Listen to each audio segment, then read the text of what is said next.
to be daring, baby, dance the night away. I let my hair down if I want.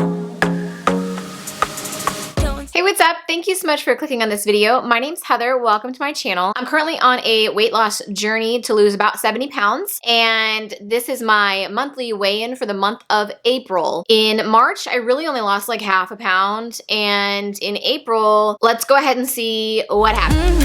I don't fit into your box, beauty queens without no flaws. You can do better, I dare you to be wilder. I don't fit into your box, beauty queens without no flaws. You can do better, I dare you to be wilder. So I lost, wait, hang on, I didn't actually do the math. I weighed in on April 1st at 167.7. I weighed in on April 30th at 164.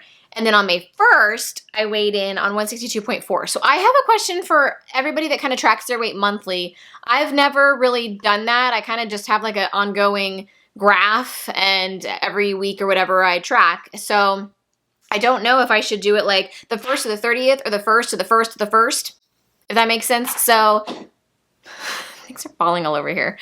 Leave a comment down below and let me know how you track your monthlies, because I'm really interested. Obviously, I had a huge difference between my 30th and my 1st. So if we take the 1st to the 30th, the number is 167.7 minus 164. I lost 3.7 pounds. That's awesome. So if we take 167.7 minus 162.4, I lost 5.3 pounds, which would be amazing. In order for me to actually hit my goal by the end of the year, I would need to lose like 5 pounds a month, which I haven't been doing because I wasn't being as strict with my counting. I was kind of like, oh, I know all the points. When you start at the beginning, like you are counting everything because you don't know anything. At least that's how I was.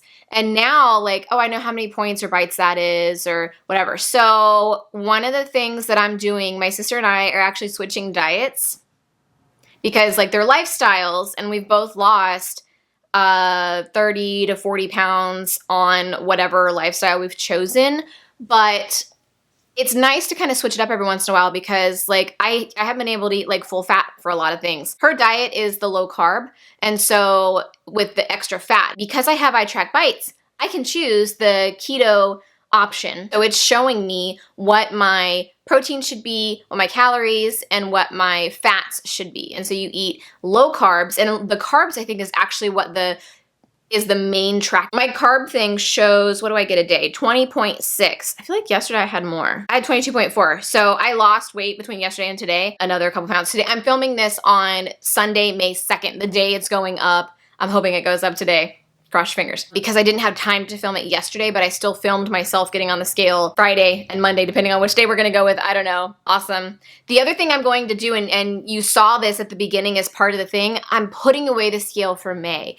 I do have 2 different times that I want to weigh myself. One is at the end of this 2-week diet exchange that my sister and I are doing because I took my weight obviously on the 1st. And then I am going to be weighing myself on like the 14th or 15th. I think the 15th.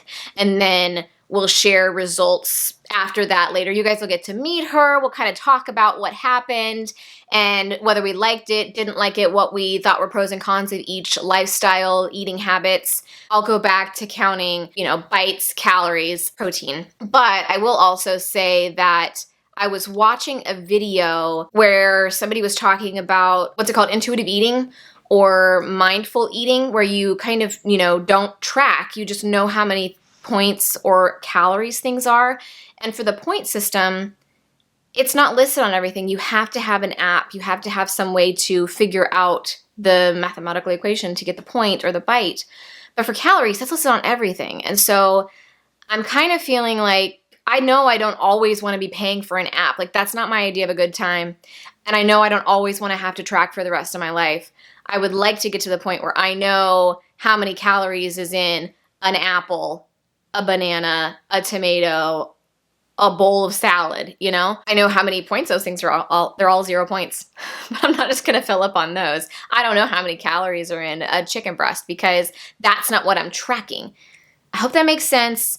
If I end up really switching, that'll be later on in the month, because right now I'm not even doing bites. I don't know what the bites are and everything I'm eating because I'm following the keto plan on the itrackbites app. Been very different. Hitting my calorie goal, holy cow, because I've been doing it for one day. I did it yesterday and I was way under my calories. So that's probably why a lot of people lose weight on the keto diet. They aren't eating a lot of their calories. So that it definitely isn't sustainable for me. I'm nervous for the next couple days because I know that like your body switches from burning carbs as energy to burning fat as energy. And it even tells you that in the app. It was like very blatant. It wanted you to know like, hey, you need to make sure your fat intake is like astronomical compared to what it's been.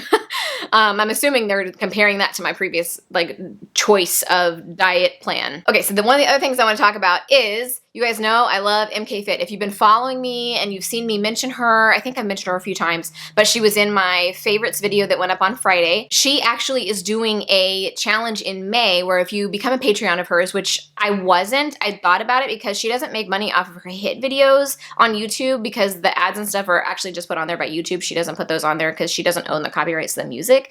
So I actually do a lot of her strength trainings already, but her challenge is to do 5 of her workouts a week, which I was already doing 2 to 3. You do sign up and pay $3, $5, or $10 a month to be part of her Patreon, which again, I was already thinking about doing it. So this was just like the last kick in the butt. And because it's the May Get Strong Challenge, she is having you do 3 strength trainings and like 2 hits. And so I'm like, okay, that's right up my alley because I've been wanting to do more strength. I've been doing like a Couch to 5K or walking for my cardio, not so much her hit videos, but I've been following her strength training videos for sure and love them. They always make me, you know, a little sore. It's not necessarily like I'm like, oh my gosh, I can't move. Although anything with legs makes me feel like I can't move. So my nutrition this past week has been on point because I'm also doing the 67-day Beatrice Crusoe challenge and that'll end in June. Right? Yeah, June, like middle of June or something like that. I'm really loving that. I'm not doing the daily journaling. I'm not doing the daily journaling like I should be. I do every few days or whatever, kind of reflect on what's been going on. And then I haven't actually read very much, but that's why I like that she like doesn't make you read every single day. You just have to read an entire book. So like I could take like a whole weekend and just read one book. So what are some things that I did in April? I upped my protein. I started training for the Couch to 5K like towards the end. It happened within the last week or 2 and I hurt my knee. Like there was a whole debacle. I've started adding in that as opposed to just walking. I also have been adding in more of the MK Fit like strength training things, which before, you know, I was really always kind of afraid of that because that makes you gain weight, but that's not what happened to me this week. So that's awesome. Then in May, the 3 challenges I'm competing in are the 67-day challenge continued and it'll continue into June. And then the MK Fit Get Strong Challenge, which I'm so excited about. I love her. I just think she's so cute. She's so funny and she's so goofy. Yeah, I just love her. And then the other one is not weighing until the end. So, okay, so for some reason I have, May 28th. Okay, so here's the other one. I do have to get my scale back out from May 28th because that will be my 1 year of on this weight loss journey. And I'm so excited to see where I am, what I'm doing, what I've accomplished, and how far I have left to go to hit my goal. So I'm so excited. I hope you stick around for that. If you like this video, please give it a thumbs up. Let me know how you're doing on your journey down below. And I hope you're having a fabulous day. I'll see you in my next video. Bye!